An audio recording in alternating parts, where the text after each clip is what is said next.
I'm continuing my conversation with U.S. Congressman Jim Hagedorn from the 1st District, and that covers all of southern Minnesota. I'm very much concerned about, of course, all the American people, but especially the people in southern Minnesota. Let's follow the rules. Let's try to get through this as fast as possible with as few deaths as possible, and then get our economy and our jobs back in order.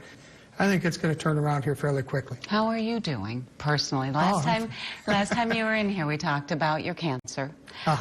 You would be one of those considered to have a more compromised immune system, yes or no? Well, mostly, except the type of treatments that I get are immunotherapy, which actually kind of revs up my immune system. But, everybody potentially is susceptible to this. I'm doing fine. My treatments are going well. I feel great. We're not missing any work, and we're just going to keep going. I know. You worked really hard to get into office, and while you've been in office, I don't think you've missed a vote, correct? So far. Not over this. I missed 3 votes out of 800 or something, but not over illness. I appreciate you asking. That's kind of you. It's nice to see that politics don't seem to be getting in the way. Am I correct in saying that, with everything developing with the coronavirus? I think that's true for the most part. I mean, there's a couple of packages. One we just voted on the other day. Again, extending some benefits, leave benefits, sick leave benefits to employees who are going to be displaced over this. Obviously, there's been a lot of closures across the country, even here in Minnesota. Yeah, our small businesses are going to take a hit. It is, and we need to make sure that what the packages that we do put together moving forward are going to accommodate our small business owners, other business owners, and of course the employees who are displaced. We don't want people going broke and being harmed and things like that.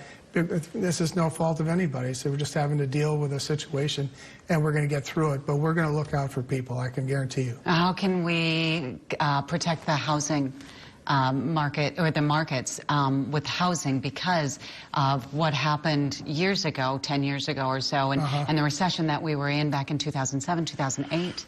Well, I think, that was more of the credit market freezing up and some things with the banking system. This is going to be a little bit different. It's more personal with these, especially small business closures and people losing their jobs for a temporary period of time, so we have to make them whole.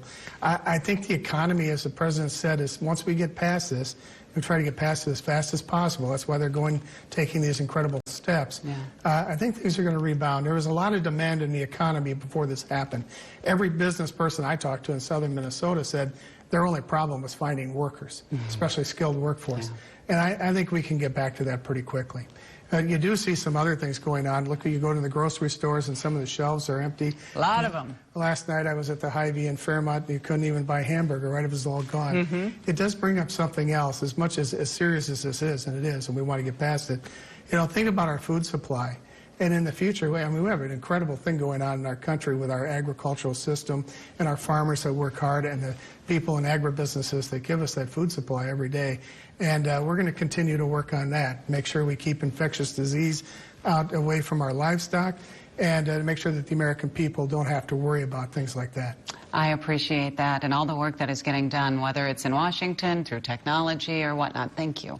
Okay. Well, thank you. It's nice to be with you. All right. We'll be back.